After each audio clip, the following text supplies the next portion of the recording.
mga may napakasakit talaga may nung harvested his organ while he's still alive. Alam mo yun, yung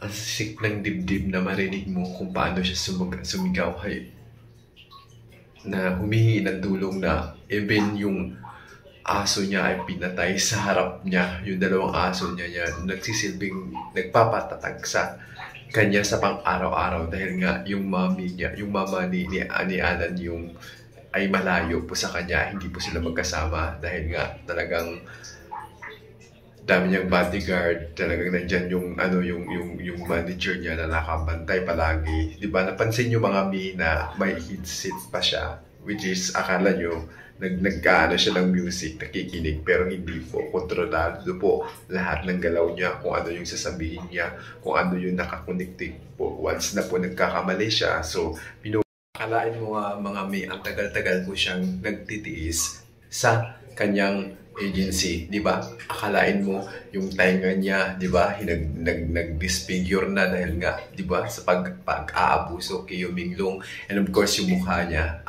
Di ba nga mga may even sa concert niya, even sa pag kumakanta siya, nakapismas siya dahil nga, di ba may mga pasa yung mukha niya. And of course, even sa pagsasign ng sa mga fans niya, nagmamas siya palagi. And aside from that mga may talagang, di ba, akalain mo buhay ka na balatan, di ba? Ang sakit-sakit sa pakiramdam na kung paano siya sumugaw, kung paano pinatay sa harap niya yung dalawang aso na talagang yun lang yung nagpapaligaya sa kanya. Sobra, alam mo yung pag narinig mo yung ungol ni Yominglong, alam mo yung humihingi siya ng tulong, which is walang makakatulong sa kanya dahil nga takot lahat yung nasa area na yun. So, ang sakit lang sa dibdib mga mi dahil nga nangyayari ito sa kanya na which is noong 2013 pa talagang nakaplano na lahat. And of course, di ba, yung kakain ka ng durian na sinabawan, alam mo yun, isa pa mga kabi, gaano katotoo na si Fancy po yung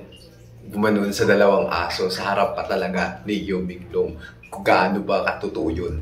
And aside from that mga B, di ba, yun nga yung durian na sinasabi ko, di ba, sa Pilipinas mga B, maraming durian doon sa Mindanao, sa aming part B. Yung parang naano ko lang ba, napipinpak ko lang na hindi po kinakain yung buto ng durian, di ba? Ang ginawa, dahil nga sa wala talaga siyang pambili or wala talagang walang stock na binibigay sa kanya, which is napipilitan na lang niyang sabawan yun kasama ng manok. Sabawan niya yung balat ng durian na which is hindi naman talaga nakakain yun, di ba? Sobrang hirap nun dinanas niya. Grabe yung pag iniisip mo kung paano niya nagagawang ngumiti at nagagawang, alam mo yun, yung feeling niya. Iba mga bilis nilang, di ba, ma-close case yung kaso ni Yominglong. Kung hindi ako nagkakamali, ilang linggo lang, di ba? Close na kaagad case dahil nga daw, yun nga, nalulong daw sa druga, nagpakalasing daw, and of course, nagyaya pa nga daw si Yominglong, di ba, gaano sila gumawa ng kwento para lang pagtakpan yung issue. And which is, yung update ngayon mga B, yung attorney niya dahil nga sa